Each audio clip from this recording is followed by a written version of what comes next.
తీపిని పంచాల్సిన చెరకు గత కొన్ని సంవత్సరాలుగా రైతుకు చేదును చవిచూపిస్తోంది.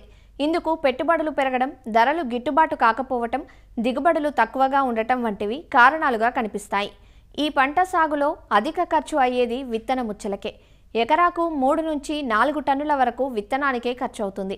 అలా కాకుండా చెరకు విత్తన ఖర్చు తగ్గించుకునే ఒక ఉత్తమ మార్గం ఇప్పుడు అందుబాటులోకి వచ్చింది. అదే వంటికన్ను ముచ్చలతో నారు పెంచడం.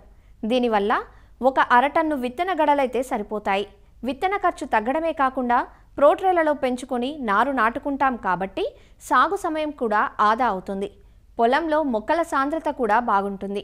ఇన్ని ప్రయోజనాలున్న ఒంటికన్ను ముచ్చలు లేదా బడ్చిప్ పద్ధతిలో చెరకు నారు పెంపకం గురించిన వివరాలను మనకందిస్తున్నారు సంగారెడ్డి జిల్లా జహీరాబాద్ DDS కృషి విజ్ఞాన కేంద్రం శాస్త్రవేత్త రమేష్. మన తెలంగాణ రాష్ట్రంలో చూసుకున్నట్టయితే దాదాపు 50,000 హెక్టార్లలో చెరుకు సాగు అవుతుంది. ప్లస్ 37 లక్షల టన్నుల దిగుబడి అనేది కూడా వస్తుంది. అయితే ఈ కాలంలో రాను మన దిగుబడి అనేది తగ్గిపోతుంది. దానివల్ల విస్తీర్ణం అనేది కూడా తగ్గిపోతుంది. దానికి ముఖ్యమైన 2 కారణాలు. ఒకటేమో పంట దిగుబడి తగ్గిపోవడం, ఒకటేమో సాగు ఖర్చులు అనేది పెరిగిపోవడం. ఇంకోటి కూలీల కొరత కూడా చాలా ఎక్కువగా ఉంది కాబట్టి ఈ విస్తీర్ణం అనేది తగ్గుతుంది. అయితే దీంట్లో ఈ చెరుకు సాగు చేయడానికి 45 నుంచి 50,000 వరకు ఖర్చు వస్తుంది ఎకరాకు. అయితే దాంట్లో ముఖ్యంగా 45 నుంచి 50% విత్తన ఖర్చు అనేది ఉంటుంది.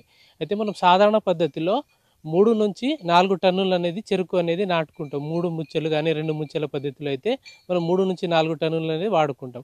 అయితే ఇది బడ్చిప్ విధానంలో 1 టన్ను విత్తనం అనేది చెరుకు అనేది సరిపోతుంది. అయితే మనం ఈ విధానంలో ఏం చేస్తామంటే 6 నుంచి 8 నెలలున్న లేవడి తోటల నుంచి విత్తనం అనేది సెలెక్ట్ చేసుకోవాలి. దాంట్లో ముఖ్యంగా పురుగులు తెగుళ్ళు ఎక్కువ ఉన్న పంటల నుంచి విత్తనం అనేది సేకరించరాదు. దాంట్లో ఈ బడ్చిప్ అనే మిషన్ ఉంటుంది. లేకుంటే ఒక అర్ధచంద్రాకారం ఒక కత్తితో ఈ చిన్న అంటే కణుపులు మాత్రమే కట్ చేసుకొని మిగిలిన చెరుకంతా చక్కెర ఫ్యాక్టరీ కానీ బెల్లం కానీ పంపించుకుంటే మనకు అది అదనపు ఆదాయం కూడా వచ్చే అవకాశం ఉంటుంది. అయితే ఒక టన్నులో 7,500 నుంచి 8,000 మొలకలు అనేది తయారు తీసుకుంటాము. దాని తర్వాత మిగిలినది ఫ్యాక్టరీకి అనేది పంపించుకుంటాము. అయితే ఈ ఒక ఎకరాకు మనకు 7,500 మొలకలు అనేది సరిపోతుంది. దీంట్లో ఒక 100 కిలోలు అనేది విత్తనం కట్ చేసుకున్న తర్వాత మిగిలిన 900 కిలోలు అనేది దాని నుంచి బెల్లం కూడా గానుగా ఆడించుకొని బెల్లం తయారు చేసుకుంటే కూడా మనకు ఒక 90 కిలోల వరకు బెల్లం కూడా వస్తుంది మన దగ్గర.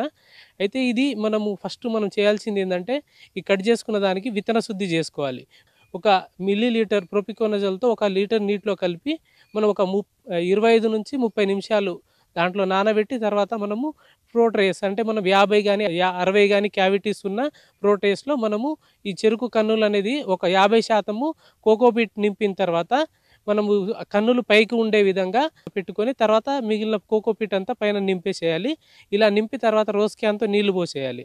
అయితే ముఖ్యంగా చెరుకు నాటడం అనేది నవంబర్ లాస్ట్ నుంచి ఫిబ్రవరి మార్చి వరకు జరుగుతుంటుంది. అయితే ఈ టైంలో ఎక్కువ అంటే ఎక్కువ ఎండలు ఎక్కువ ఉండవు, ఎక్కువ చలి ఉంటుంది కాబట్టి మొలక శాతము తగ్గడానికి అవకాశం ఉంటుంది. అంటే మొలక సరిగా రావడానికి అవకాశం ఉండదు. కాబట్టి ఏం చేయాలంటే ఒకటి బడ్చిప్ విధానంలో ఒకటి పాలీ హౌస్ ఒకటి తీసుకోవాలి. ఒకటి 50% షేడ్ నెట్ ఉన్నది గ్రీన్ హౌస్ ఒకటి ఉండాలి. అయితే పాలీ హౌస్ ఎందుకు తీసుకుంటామంటే ఈ ట్రేస్లో వేసిన మొలకలన్నీ ఇస్తాం కదా, ఆ ట్రేస్లన్నీ ఒకదాని మీద ఒకటి పేర్చి దానికి ప్లాస్టిక్ కవర్ చుట్టేసి ఈ తేమ అనేది ఎక్కువగా పెంచుకుంటే మొలక అనేది తొందరగా రావడానికి అవకాశం ఉంటుంది. మనకు 4 రోజుల్లో మొలక అనేది అబ్జర్వ్ చేస్తాం అన్నట్లు. అది దానిపైన ఒకటి ఉన్న ట్రేస్ని సపరేట్ చేసి 50% షేడ్ నెట్ ఉన్న దాంట్లో పెట్టుకుంటే వరుసగా పేర్చుకున్నట్టయితే ఈ 4వ రోజు నుంచి 25 రోజుల వరకు ఈ షేడ్ నెట్లో అనేది ఉంచుకోవచ్చు. అయితే దీంట్లో ముఖ్యంగా చేయాల్సింది ఏంటంటే దీంట్లో తీసుకోవాల్సిన జాగ్రత్తలు ఏంటంటే ఈ బడ్చిప్లో కట్ చేసేటప్పుడు ఏమన్నా మొలకలు కన్నుకు దెబ్బ తాకినా కానీ లేకుంటే ఏమన్నా రోగం ఉన్నాయి కానీ లేకుంటే ఏమన్నా సరిగా మొలక రానివి చిన్నవి ఉంటే తీసి పక్కకు పడేసుకొని విత్తన శుద్ధి చేసిన దానికి పెట్టుకోవాలి. ఇంకోటి విత్తనం తీసుకునేటప్పుడు కూడా 6 నుంచి 8 నెలలు ఉన్న మొలకలు ఉన్నాయో తీసుకోవాలి.